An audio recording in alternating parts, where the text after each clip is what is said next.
So let's all be relaxed, close our eyes.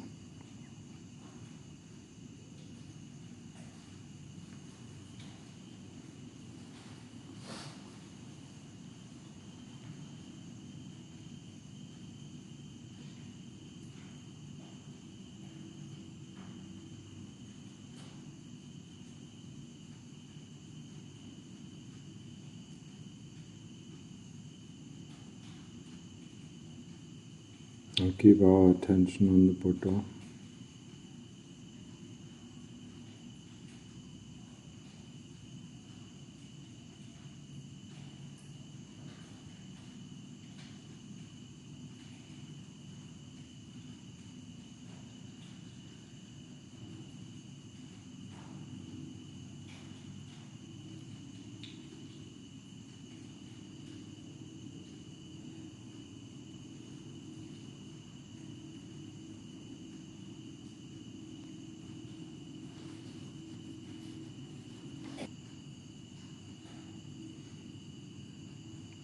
And keep your attention on the Buddha.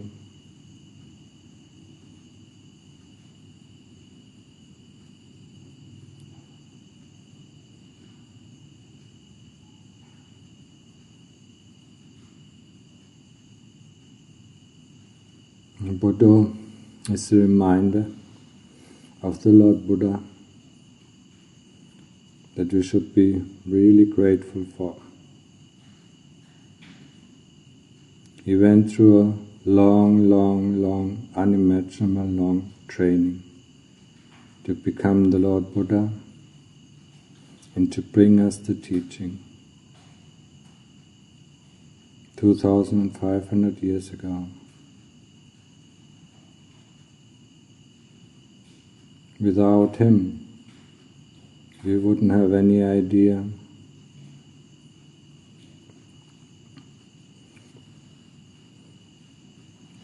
of the law of karma,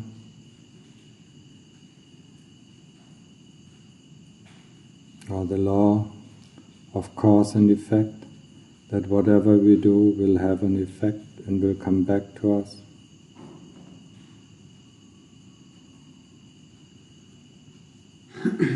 We wouldn't have any idea that we are caught up in an endless cycle of birth and death.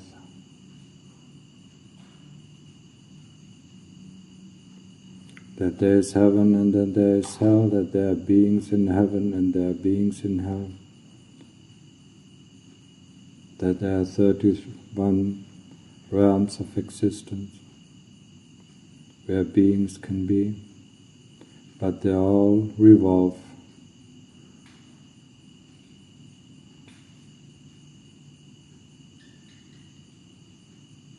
We wouldn't know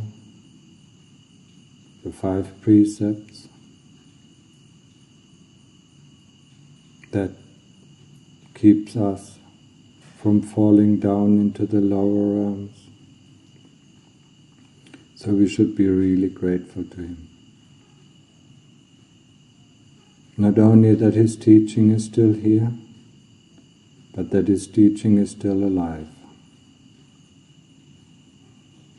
Teaching is still alive means it's not only written down in books, what is dead, but alive means that his teaching are put into practice and still, as the Lord Buddha says, still have results, resulting in the 4 noble beings, the being of Sotapanna, Sakadagami, Anagami, and Arahant.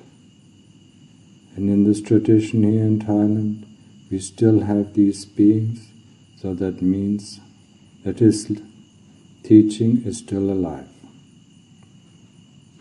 We should be grateful to meet with a teaching that is still alive and not just dead in books, that can teach us the way out of dukkha, or can teach us the 4 noble truths that start with the truth of dukkha, that there is dukkha In all realms of existence there exists dukkha.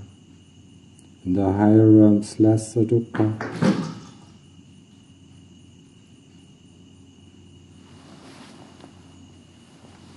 In the lower realms, more dukkha or only dukkha.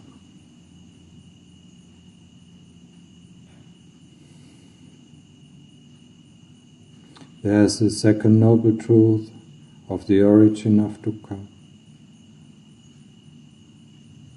that all our desires are causing dukkha. The desire to be, the desire not to be, desire to become, the desire not to become, and so on. And the happy truth about that there is an end of dukkha. And the fourth noble truth that we are trying to put into practice here is the path that leads to the end of dukkha, comprised of the three columns of sila, morality or virtue, samadhi, concentration and awareness, and panya, wisdom, through investigation.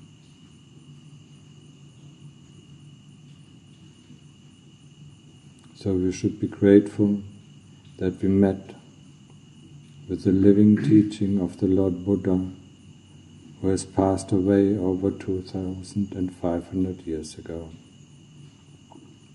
so that we can know the truth about our existence,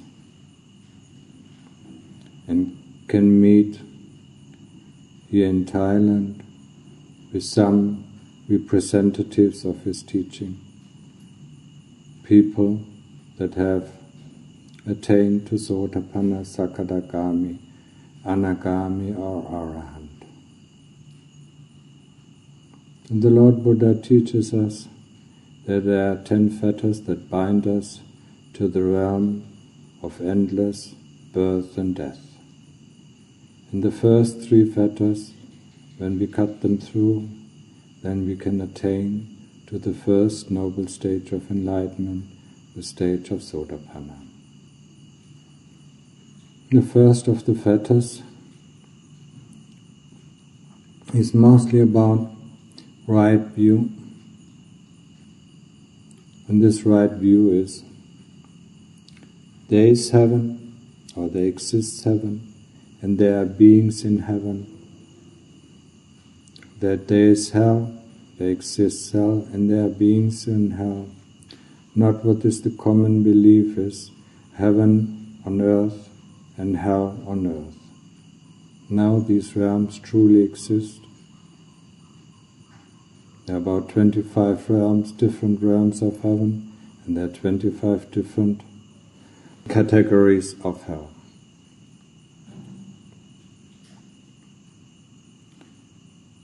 This is one of the fetters if you don't believe it. If you believe it, you know that this is one life. We came into existence. At the end of our life, everything is gone. We just disappear from the screen. That's wrong view. He taught us, life after life after life, if you do not make the decision to get out of this vicious cycle. He taught us about karma, that there exists karma, that whatever we do in thought, in speech or in action will have a result, and this result will come back to us. Be it good or be it bad. So this is the first fetter that binds us. If we don't believe in it, if we do not trust it, that binds us to the endless realm or endless round of birth and death. The second fetter has to do with morality, the 5 precepts, keeping the 5 precepts, breaking them, keeping them again, breaking them, keeping them again, breaking, or not keeping them at all. This is one of the fetters that binds us. In order to get rid of this fetter, we just, from this moment on, we just take on the 5 precepts and keep them until the rest of our life. Then this fetter is no burden to us, has no impact on our practice. The third fetter, that is the most problematic, is that this body is not us. So, here we have to investigate the most crucial thing, or the thing that we are most attached to, this body. If we like it or not, like we just learned before, to be, or not wanting to be, is just the cause of dukkha. Wanting a body or not wanting a body is also this fetter. We have to investigate what this body is. We have to understand that this body is nothing than a biological robot that we inhabit. We drive it, we move it, we make it do things. But it has nothing to do with a person or with the chitta that sits inside it. The chitta is the one who tells the body to move, tells it to open the eyes or close the eyes, to sleep, to drink, to eat. Without the chitta, there would be no movement. And this is one of the more difficult fetters that we have to understand. In order to overcome this fetter, the Lord Buddha also taught a super practice, seeing the loathsomeness of this body. Not as often misunderstood, not making this body loathsome, but seeing the loathsomeness of the body. This investigation of the body, because the body is the biggest hindrance in our practice. Especially when meditators from the West are coming, all their questions, all their problems are related to the body. Be it walking meditation or sitting meditation, being tired, being hungry, being hot, being cold, it's all related to the body. The problems all start in the body. Oh, I can't sit long enough, or I can't walk long enough. It has nothing to do with the training of the chitta who sits inside the body. So you can see, or you can imagine how big of a problem this attachment, and realize, this attachment can also be negative. Some people really loathe the body, but that is not the end of the fetter. That is not the release of the fetter. If I loathe or if I hate the body, it's just as much a fetter than if I love this body. So older people tend to, dislike their body because, it doesn't work anymore like it used to be. But they would go for a body that is young and can do whatever they want to. So this attachment or disliking of the body is not the release from this fetter. The release from the fetter comes through investigation. What is this body? Seeing it as loathsome. Just like the Lord Buddha advised us. See it, see it decay. Observe it. What is it? What is it? Is it air, earth, water, fire? These 4 elements make up this body. To understand the true nature of this body, we really have to investigate it inside out. In this investigation, when you look at the 4 stages of enlightenment, will last for at least 3 stages. The first stage, or the result of the investigation of the body enables us to break through to the first stage of enlightenment through Sotapanna. The wrong identity view of me being this body. The second stage of enlightenment is the once returner. Also he has to do the body investigation. He has to understand that the body is the pot where the plant of greed and hatred are rooted. So he has to destroy this illusion of the body. And if he has destroyed greed and hate by half, then he can attain to the stage of Sakadagami, once returner. The only person who is finished with the body investigation is the Anagami or non-returner, because he has completely destroyed the illusion of this body. He has completely destroyed greed and hate. He has destroyed the pot where greed and hate can be rooted. So,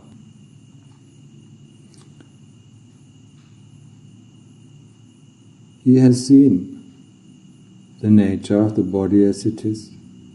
He has seen each organ, each part of the body as being not self. He has seen it as loathsome. He has seen it as breaking apart into the four elements, into water, fire, earth and air. So he has understood the nature of the body. He has understood the nature of greed and hate that are rooted in this body. That what is this greed and hate? Is this attachment to the body, that we want this body, or just the opposite, that we don't want this body? When we look at it, then this body investigation is the biggest chunk of investigation or the developing of wisdom on our path.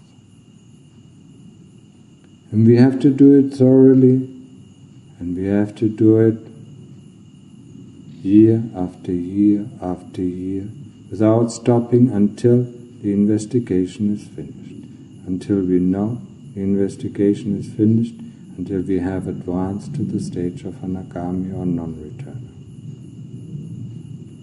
The non-returner has still 5 fetters to deal with, has still to do 50% of the work, but this kind of work deals all with the nama rupa or the mind elements, means with the feelings, mind feelings, have to deal with thoughts, memories and association, and consciousness. So, he has finished the first of the khandhas, the first of the groups, the body, and together with the body, bodily feeling. And he has still to do the 4 nama khandhas, the 4 groups, the 4 mind groups, as in mind feeling, in thought, memory, association and consciousness. So he has to investigate them just as he did the investigation of the body, for what they are, how they work, what they are.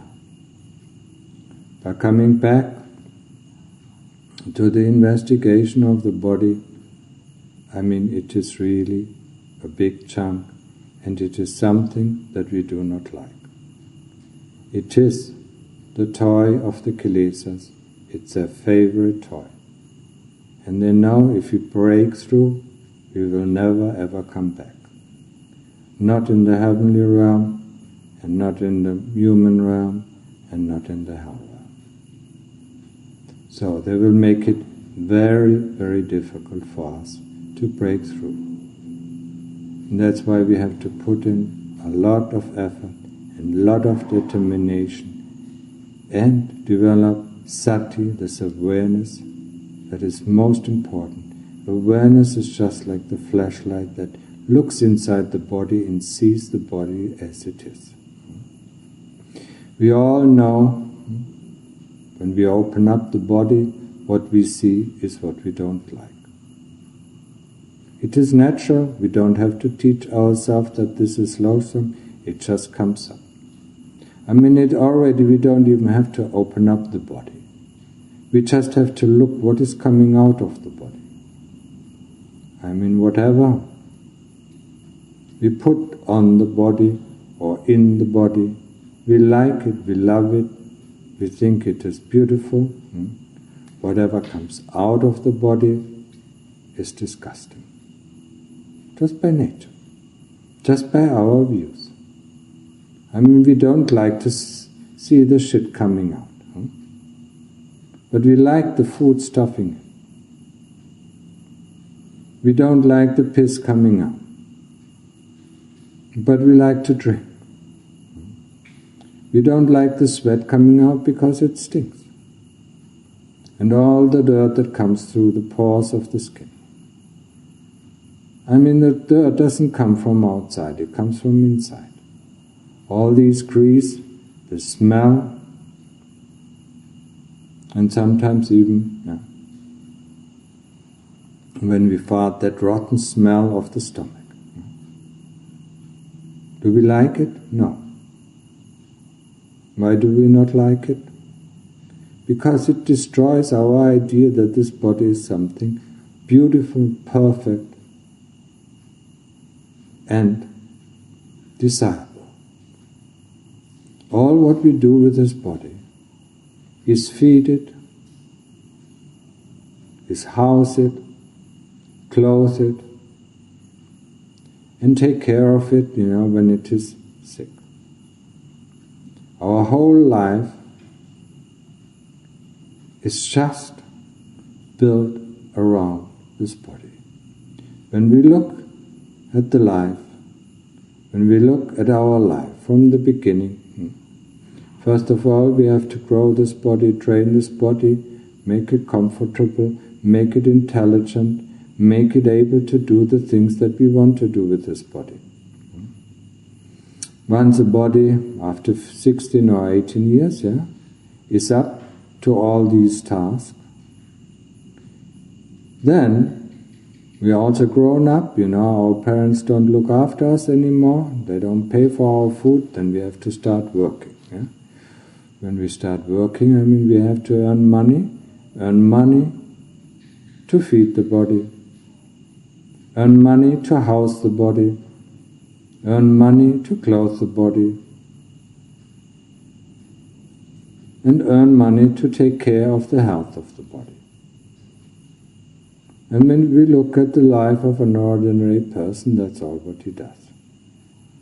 How much time does he have, to use the body as his pleasure? Very little time. When he goes to work, he works 8 hours, he comes back, he's tired, he feeds his body, puts it to rest, maybe watches TV, drinks some alcohol, and then goes to sleep, just to wake up on the next morning, just doing the same thing. Then he works again, just for what? For to house the body, to clothe the body, to feed the body, and to take care of his health. When we look at the time, 24 hours that we have on a normal day, how much time do we actually not spend on thinking about the body, on feeding the body, on housing the body, on clothing the body? Very, very little time.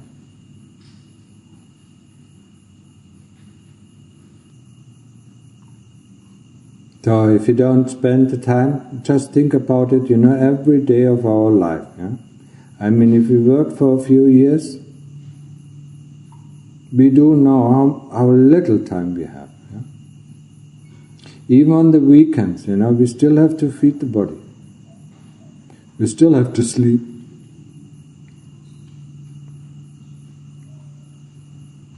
And we still care about the body. Some people, make a workout, train the body to be healthy, run, jogging, cycling, climbing, whatever. It's all about the body. So can you imagine how difficult the task is to break down this body? To loosen down the attachment? Just think about it. It takes 3 stages of enlightenment to get rid of this body. Each step is a major step. The step of Sotapanna is probably one of the biggest, not to be identified with the body. For that, the Lord Buddha gave us a little similar. He said, look at a card. Disassemble the card. Put it in its bits and pieces and put it side by side. There you see the nuts and the bolts. You see the wheel. You can even disassemble a wheel. You see the planks and the beams. When you look at these parts, then the Lord Buddha asked us, now, where is the card?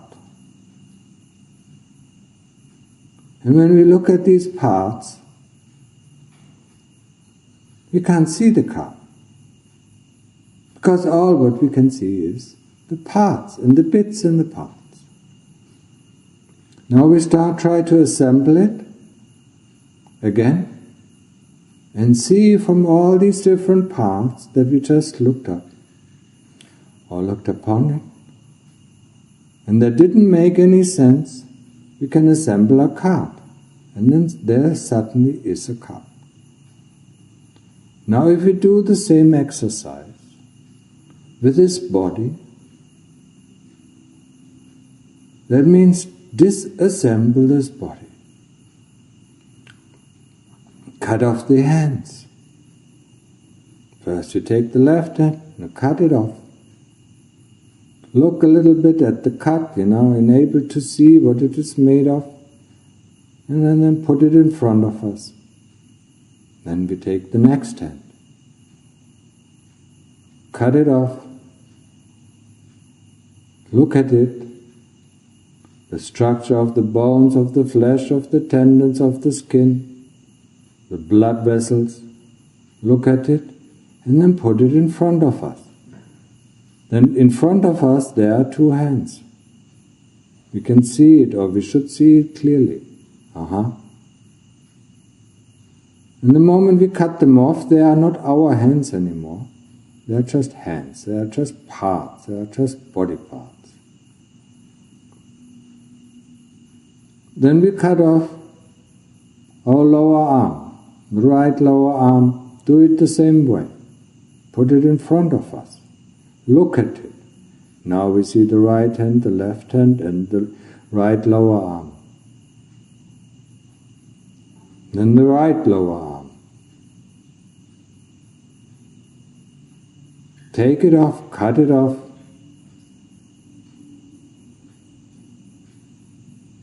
And put it in front of us. Now we see both hands, both lower arms. Then we take the upper arm. Cut it off, put it in front of us, until we can see it in front of us. Now what we can see is the hands, the lower arms, and one of the upper arms. Now we take off the other upper arm. Place it in front of us. Now we start with our feet. Take the left feet, cut it off, put it in front of us. Now we can see the ends, the lower arms, the upper arms, and the right feet. Then we cut off our left feet. Do it the same way. Look at the cut, see it. Yeah? See the bones, see the vessels, see the skin, the flesh, and the tendons, and put it so that we can clearly see. And whenever we take a part of this body and place it in front of us, this part suddenly doesn't become me and mine, because something is still sitting there. I mean, there's still the torso, there's still the head, there's still the most of the body. So we take off, the lower foot, yeah? The right lower foot and the left lower foot, and just in the same manner, place them in front of us and look at them. And when we look at all these parts, I mean, we assemble quite a few parts. The moment they are out there, they are not there where we sit. And we still have the feeling that there is, it's me, it's mine, this body is me and mine. So we continue doing this.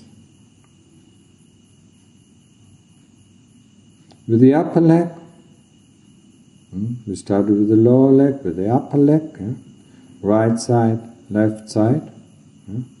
Okay, we're still there. But now we see all these things, all these parts in front of us. Then we start with the lower torso and then the upper torso. I mean, cut down slice for slice, or piece by piece, or chunk for chunk, until there's only the head.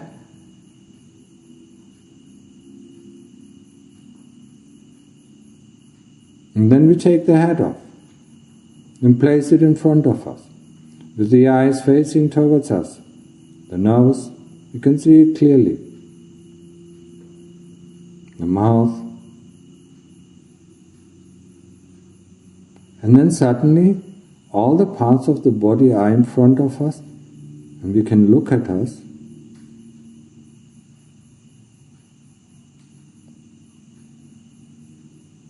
And if we do that, we can do it, as coarse as I just described, or you can do it even in more detail. You can order it nicely in front of you, or you can just throw it on a heap. But whenever you take a part of the body that you sit on, and put it in front of you, see it there. Really see it there. And if you do this exercise often, then suddenly one time there will be a slight snatch where this I, or the chitta, separates from this body. And that is all what you need to understand the self-identity view with the body. It is one way.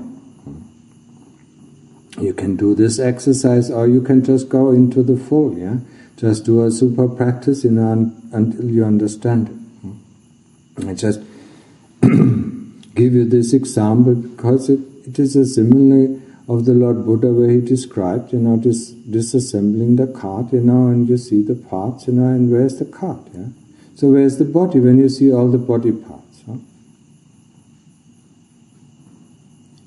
And you have to make it real, Really see them in front of you, and really feel, when you take them out, when you cut them off, that they are not there anymore.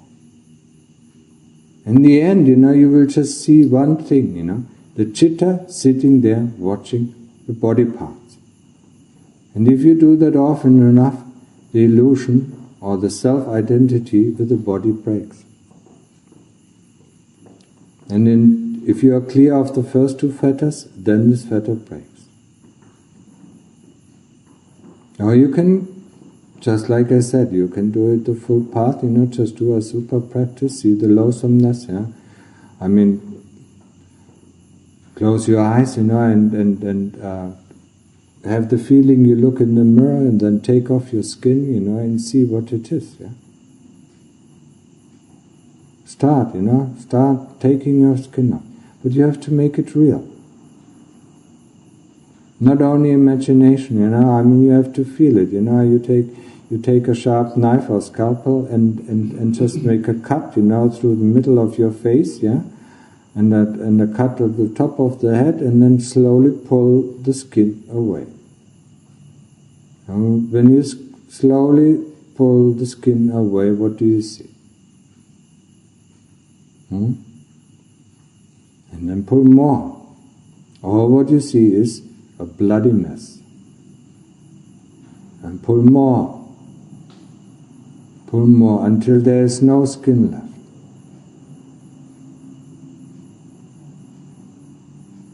And look in the mirror to see it. Yeah? Of course, it will hurt. When you put this knife on, a shudder runs down your spine. Yeah? You see the blood dripping off. Yeah? You feel it's real. And that's all what is necessary. You feel it is real. And then you pull it away and then you see. You can take your eyeballs out, You can cut your nose out, and look, And the more you cut away from it, take the lips off, Remove the flesh, and then you come to the to the skeleton.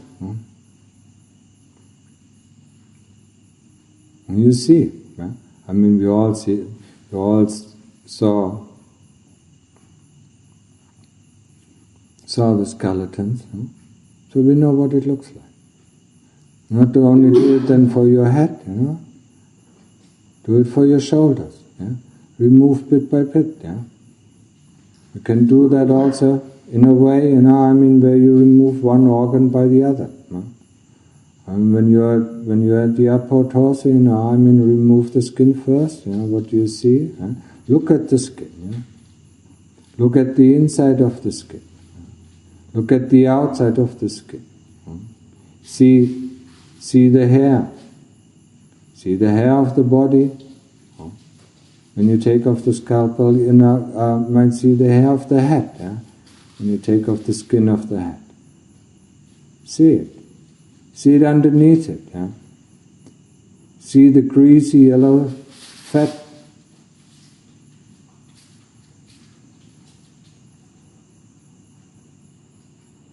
What's going on there? Just it looks.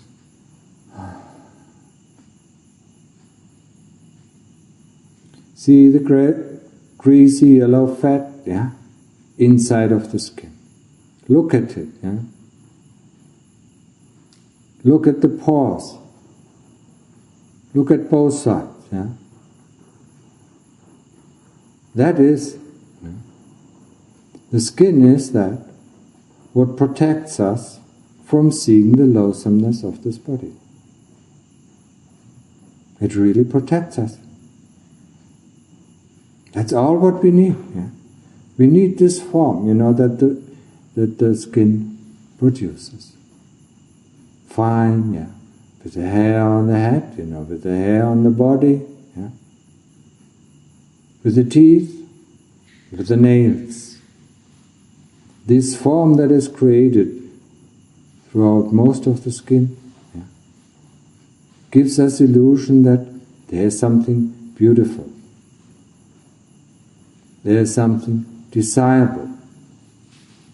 The moment we cut into, we remove the skin, we see there's really nothing desirable. If it is our friend that we cut open, if it is our lover that we cut open, there's no way that we wish to hug this kind of person that has no skin. Because all what we can see is this bloody mess.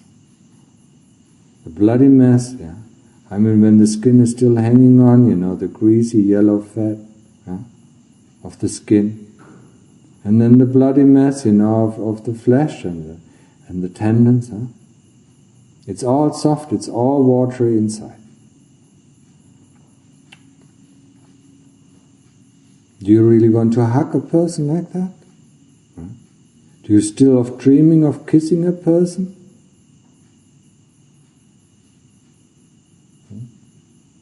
Or do you still dream of, having intercourse with a person with no skin? These ideas instantly, the moment we see that loathsomeness of this body, we see it without skin. That thought just disappears. When we really see. The kilesas need to paint these pictures of desirable skin, skin body, beautiful forms, That's what they desire. The moment you cut it open and show it to the kilesas, they get disgusted. Because it's the same kilesas that get excited, and it's the same kilesas that get disgusted. That's why we do the investigation of the body. That's why we try to destroy the illusion about the body, that it is something beautiful. And of course, if you go on in doing this, we will get on the nerve. We will get on the nerve of the kilesas. And they're not going to stand still. They're going, the moment we do it correctly, they're going to react. First of all, they start with slight irritation. We get irritated about this and that we haven't been before. That shows the practitioner we are going the right direction. Because we have to really upset the kilesas, we really have to destroy the kilesas and their attachment to this body. If you go on with the investigation of the body, now let's say, we took away the skin, and now we peel off the flesh, then we cut off the tendons and the muscles, and then we come in, saw off the ribs, when we are with the upper torso, take out the lungs, feel it in your hand, Can you feel it? It's a slimy mass. It's a slimy mass of an organ, just a quivering mass. Just take out the heart, cut it off. Take it out. Feel it in your hands. The same with the kidney, And then now, let's go to the stomach. Let's say we had something very delicious to eat this morning, so we open up the stomach and look inside. Look inside what the stomach made out of this delicious food.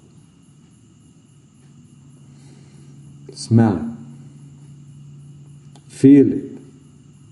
Dig your fingers deep into it. And the more we do this body investigation, the more we do see the loathsomeness of this body. And please, I remind you, it's not making this body loathsome.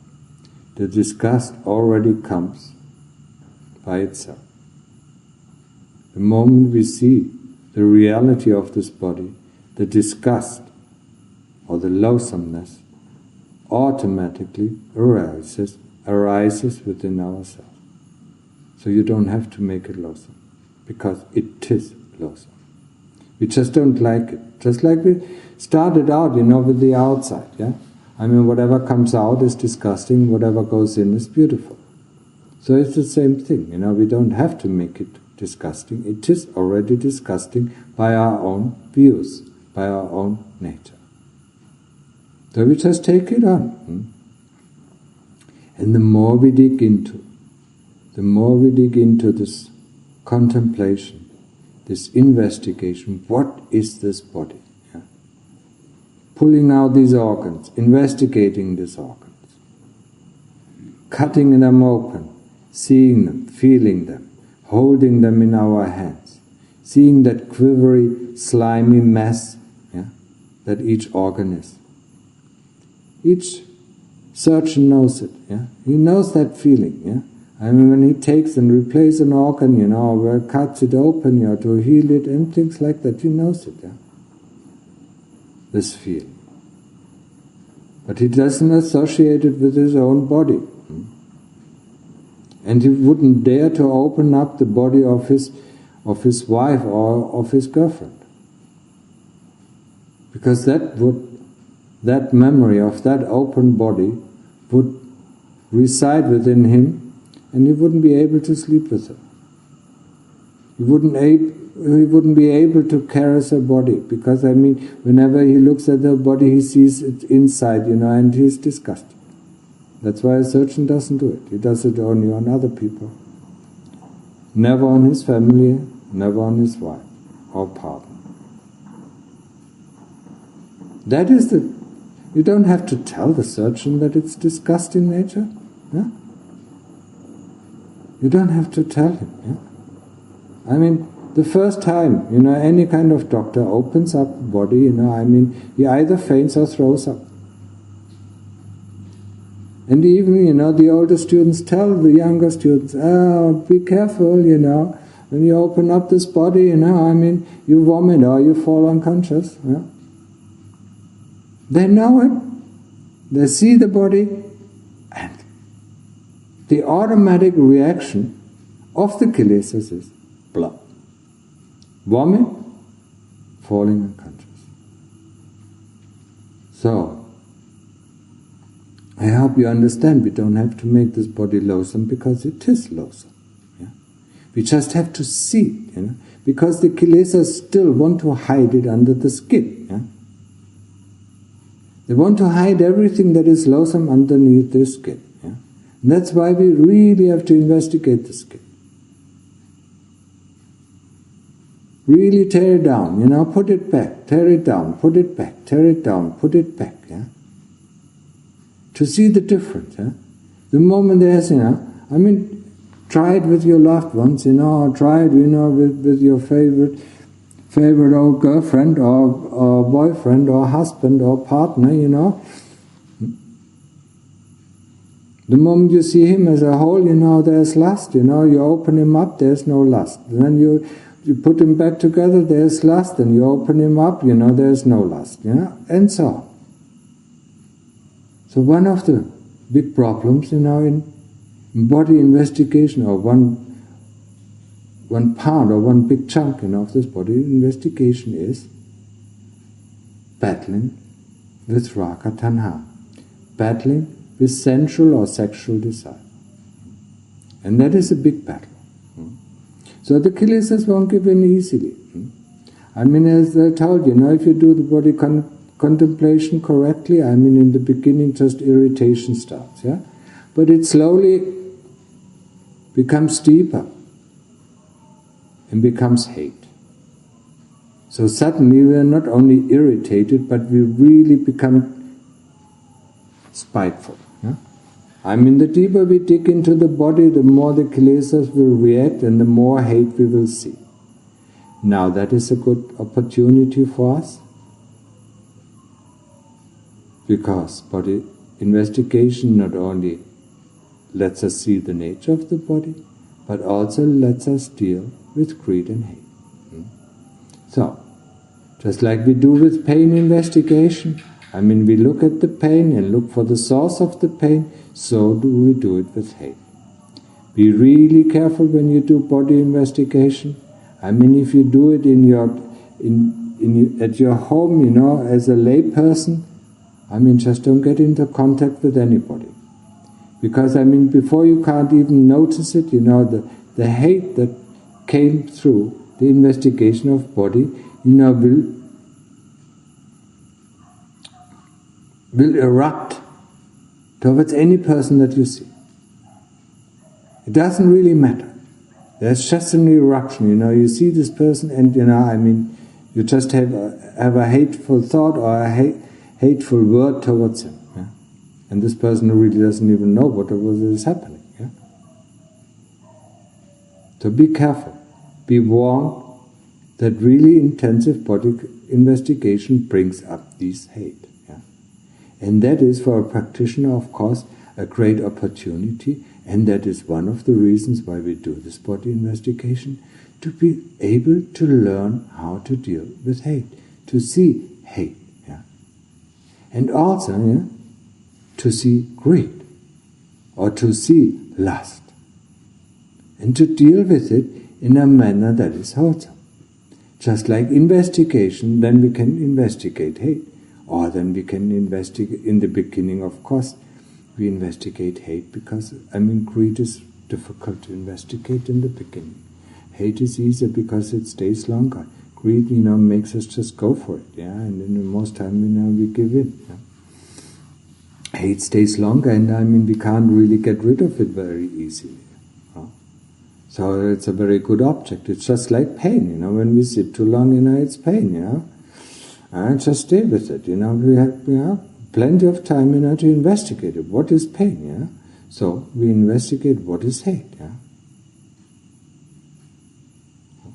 Once we investigate what is hate, then we start to investigate what is greed, And then compare.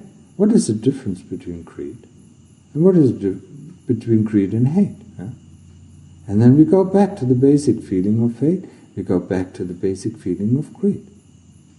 And the deeper we are in the investigation, the less difference we see. The same coin. Greed and hate are the same coin.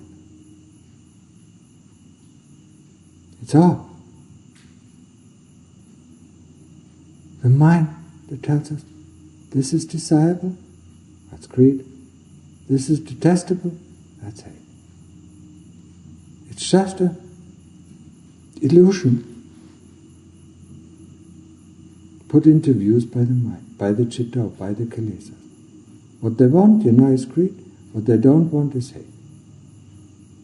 But the feeling underneath is one the same. So we have to do that. As a part of the body investigation, this investigation will come up. So we can do all sorts of things. In the beginning, body investigation will be really, really, really difficult.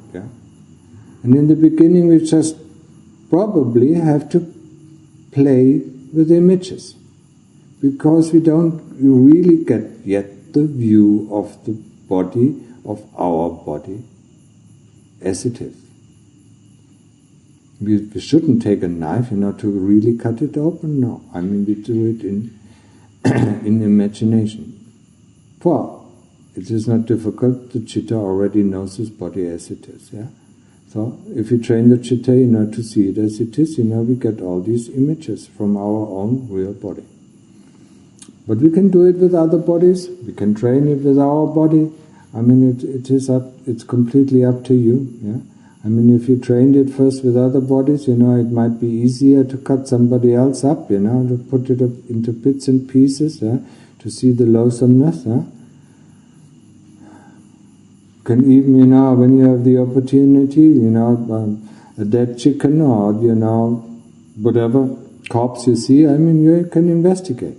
Maybe it's a dead rat, watch it for 15 days, how it decays, What is left, how it decays, And the smell of the decay, Look at it. Look at it closely, observe it, Our body is not different. There's no difference, If you go to a slaughterhouse, you're greatly reminded of our body hanging there, Body parts, that we call flesh and meat, that we love to cook and to fry, and whatever it is, or charcoal or grill or whatever, And we love to put in our mouth, But if we hang up our body just like that in a slaughterhouse, it just doesn't look very different, if you cut off the head, And cut off the arms and the legs, it just doesn't look any different from any kind of torso, of any kind of animal. They all have hearts, they all have stomachs, they all have kidneys and things like that. I'm talking about all the animals that we love to eat. So where's the difference? So in the image, in the beginning, because we can't really clearly see it, the chitta or the kilesas are not willing to reveal the true images. So we look at images, it can be, it can be images, from actually classes of anatomy, where they open up a corpse and we just see it in pictures. Then we look at these pictures and in the beginning they are already disgusting. Yeah? For most of the people, for some, they are accustomed to it, it doesn't look like that. So we take this image, we look at this image, we stare at it for 5 minutes, the one that we find most disgusting, yeah? And then we close our eyes and sit in meditation and reproduce the image within our inner eyes, yeah? And look at it. And see, until we can hold it still and we can see it clearly. That might be our training, yeah? In the beginning stages. And then once we can deal with these kind of images, then we can go to the real nature. Huh? So when we do our investigation of the body, first, we make a tour through the body. And we go through all you can go through the 32 parts, and whatever part of the body interests you, that's where you go. So you take this part, yeah. So maybe liver, yeah. Today you're really interested in liver, so you take liver. Hmm? So instead of using Buddha, so you say liver, liver, liver, liver, and try to produce the image in front of your eyes, yeah, until you start to see it. Yeah? It takes a while. Yeah? It's not just taking 1 or 2 or 3 days. That might take months or years in order to be able to see it. Yeah? So don't give up easily. Oh no, that is not working for me. Don't tell yourself that. No, it is working, but it might take some time. Yeah? It depending on our ability of the chitta to visualize. Yeah? We need visualization for investigation of the body. We need the visualization. Even we need the visualization. Even if we start, with just putting the body into bits and pieces in front of us. Yeah, we do need this visualization. So we have to train it somehow. Yeah. So we can start with these images, Asupa. There are books, who have a lot of Asupa images, yeah. You can look at all the corpses, of the 2004 tsunami, there are lots of books, with these pictures, bloated up bodies, and whatever, yeah. Or you can look at accident images, Thailand is really great. They even printed in the newspapers, yeah, that a motorcycle accident, and you see, you see the young man, lying on the street, his head is cut open, and his brain flows out. You can see that in the newspaper, they have no problem with that. Yeah? Probably because they all have trained, by Buddhist monks. Yeah? So they know, it's just natural, yeah, to see this. Yeah. So train with these images, see them, until you can visualize them internally. Yeah. And once you can visualize internally, then go to your own body, to the real thing, or to the body of somebody else, and then cut it up until you see it. And each time, you take a different part. Today you want to investigate hair, yeah? So you just take a strand of hair, investigate, yeah? So, hair, until you get the image, Once you get the image, then you cut it up, yeah? See its true nature. Be it the kidney or be it the hair, yeah? Be it the liver or be it the heart or the lungs or whatever it is. Be it the skin or be it the nails, be it the teeth, yeah? Look at the teeth, yeah? Cut them open, yeah? See it. Or take the whole body, and let it decay. Put some fire underneath it, let it burn, and see what is coming out. What is coming out first, what is coming out last, yeah? No matter what it is, yeah? So you can take the whole body, you can take a part of the body, whatever interests you that day, yeah? The next day it might be a different object. Don't think that every day you have to take the same object, no? Or the same body part, yeah? I mean, you have a list of 32 body parts. I mean, just take any one of you that interests you most, yeah? Today is this part, tomorrow is another part, or maybe for 3 or 4 days in a row it's the same part, don't worry, yeah? Just take it, cut it up, and feel it, smell it, and understand its nature. See it, see it how it goes, see it how it falls apart into the 4 elements. That is one way, yeah. And then you see every body part is the same, made out of the same 4 elements.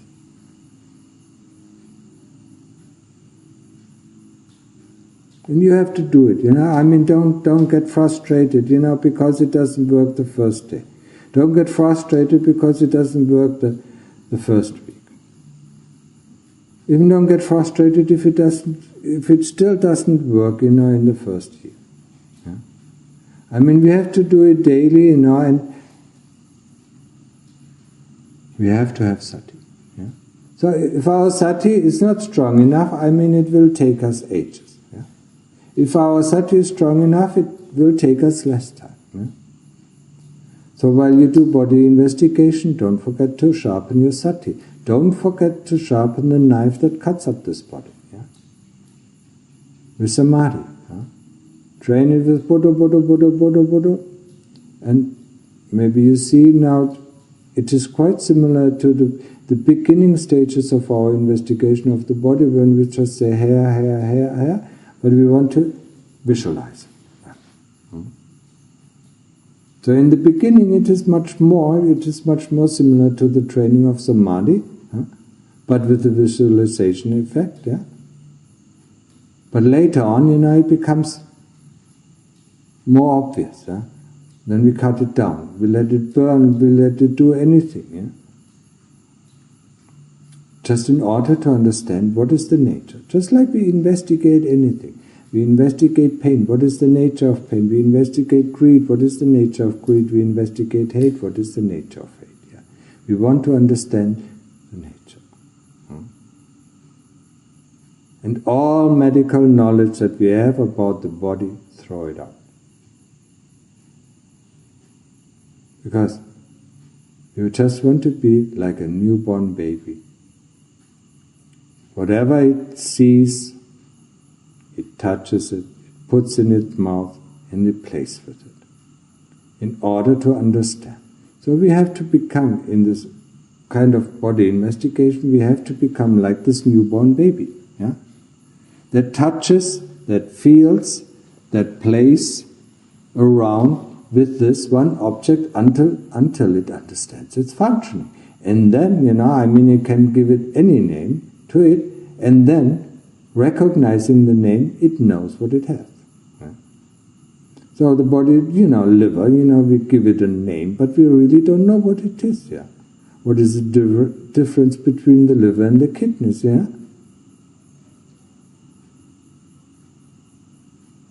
What is the difference between greed and hate? What is the difference between lust, yeah? Lust and hate. What is the difference between pain and ecstasy? What's the difference? Huh? We have to investigate it. We have to understand the true nature. So we have to put in a lot of effort, yeah? And it really depends on each person's character, how long it takes. Yeah? But don't come and say it doesn't work for you. It will work. It will work in its own pace. Yeah? For one person, it will work faster. For another person, it is slow. For some, it might take the whole life. For others, it might take a few years. For others, just like Lungta Mahabodhi, whose samadhi was excellent, It took him 8 months. It still took him 8 months. But he didn't give up. And his samadhi was, it was super sharp. It was like a laser, wherever he put his attention onto, it just looked or cut through. Yeah. Our attention, it becomes diffuse within a second or within 2 seconds. Yeah. So we can't really objectively see what we investigate. So, if we can't see objectively what we investigate, we will not understand. Yeah. We get diluted, we get deluded, by our views and opinions, especially medical views and opinions that we have of the body, that are just useless in this kind of investigation. And people who come from the medical side, will always have a very, very, very, very hard time, investigating this body, because all what they see is the anatomic atlas, medical book, of the body. And that is not what we want to know. It's not what we want to understand. So a person who comes from the medical profession, really has. I normally tell them, take a raw saw, and cut up this body, and feel the pain, of cutting up, so that it becomes real. Only then can you investigate.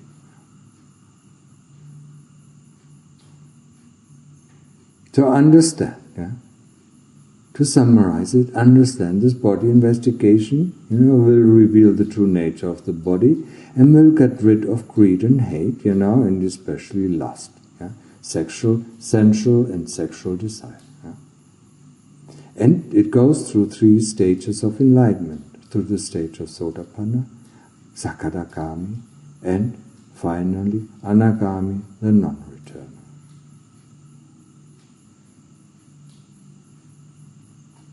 And with this, I want to end my talk.